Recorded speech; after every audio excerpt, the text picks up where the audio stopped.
Good afternoon, people. Welcome to Friday and to the films that I watched this week. And we shouldn't be here too long, but we'll just get straight into it anyway. I've watched a bunch of Bond films again. I watched You Only Live Twice. I give a 7. For Your Eyes Only, a 7. Tomorrow Never Dies, an 8. I like that, I really do. License to Kill, Moonraker, and Quantum of Solace all got a 7. Now, the non-Bond film I watched, Nicolas Cage, The Unbearable Weight of Massive Talent from 2022, with Nicolas Cage playing himself. Struggling actor who's making a comeback, not that he's been anywhere. Gets mixed up with the CIA, he's on an island, he's with this super fan, could be a bad guy.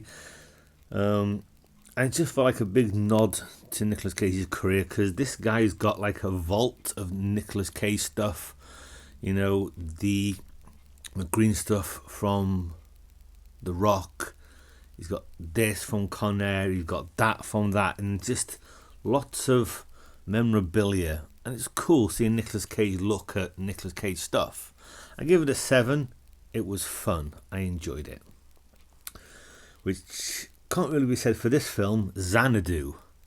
You know, I've heard the song Olivia Newton-John for years. Xanadu, boo boo doo boo, and things that sounds like that. So I watched the film from 1980, and just a little bit disappointing. Not really for me. Olivia Newton-John is a muse.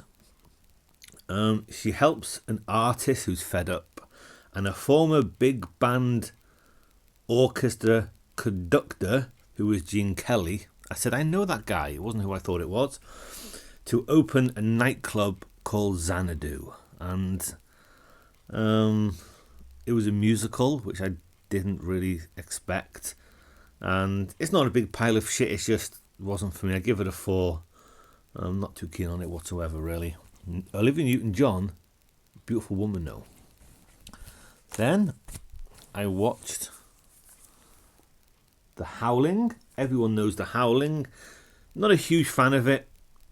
It's a 6 out of 10. Everyone knows it. This woman's getting stalked. She goes to this commune, whoever the hell it is, this place, and there's werewolves around. Not too exciting. I'm not too big on werewolves. I've come to the conclusion I'd rather watch a vampire film. I give it a 6. The transformation was cool. The werewolves, kind of cool. You know, it's all right. A 6. And it's got a shitload of sequels, and there's a remake coming. We all know that all that goes downhill pretty quick, I'm sure. Then a film from 2021, a first watch, called Demonic, which is basically a demon film, an exorcism film, but with a high-tech twist. You've got this woman, she's in a coma, she's a vegetable, she doesn't move. Her strange daughter's brought in to try and get into her mind to see what's wrong with her, and they do this through, I don't know, virtual reality, technology type stuff. And you find out that the reason they wanted to go in is because she might be possessed by a demon. So you've got a demonic hunt / exorcism film with a high-tech twist. I give it a 5. Nothing really very good. Unlike that, Blade Runner, this old steel book that I got years and years ago. Blade Runner, give it an 8. I'm never sure, do I like the film, or is it how the film looks and sounds that I like? And watching it again, I come to the conclusion that I more like how it looks and sounds than anything else, and that's cool. So 1982, an 8 out of 10. Very good. Then another film from this year, another first watch, called The Lost City. Channing Tatum, Sandra Bullock, Daniel Radcliffe, and Brad Pitt showed up for a little bit. The setup is very much like Romancing the Stone. Sandra Bullock's a writer, Channing Tatum is her cover star. She gets kidnapped, he goes after her. The problem is, it's not really very exciting. It's not really very adventurous and action-packed, and the Channing Tatum character is annoying as fuck. He's useless, and I didn't like that character one bit. He's just very, very annoying. But it had its little moments. I give it a 6 out of 10. Wouldn't really want to watch that again. I don't see the point in watching that again when you can go watch Romancing the Stone or Indiana Jones. Then, The Glass Key. It's a film noir with Brian Donlevy, Alan Ladd, and William Bendix. Twists, double crosses, and political intrigue abound in this classic thriller starring the golden couple of film noir, Veronica Lake and Alan Ladd. No, I thought Alan Ladd was a Western star, but obviously not.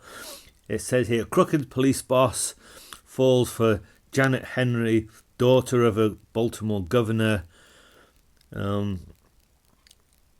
decides to mend his ways. However, when Janet's no-good brother turns up dead, his colourful past returns to haunt him. Yeah, dead bodies, twists and turns, very... I say film noir, I've always thought it says film noir, but it says thriller, so is it the same, and it doesn't make a difference what it is. But I thought I'd seen this before, I really did. But I don't remember any of this, so I'm going on the assumption that this is a first watch for me.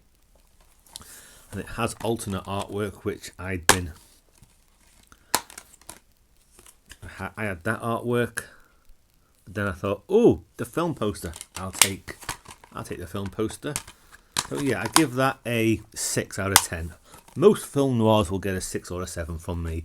There are exceptions, but you know, nothing wrong with it. You could watch that one again.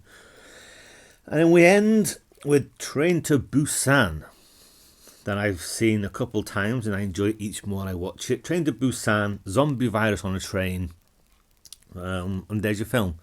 Are they zombies? They're infected. They get infected pretty damn quick, but if they can't see, then they just stand around. They can be biting someone, chewing their ears off, chewing their nose off, and then you go into a tunnel and they'll just suddenly stop because they can't see him. So, but I liked it. Lots of action, lots of empty train stations, and it has that, I don't want to say creep factor, but that factor of walking into a massive train station and it's empty, and then 1,000 infected people from around the corner come chasing you and all that. But I give it a 7. I liked it, and that is everything that I've watched this week, and we'll be back with any luck next week.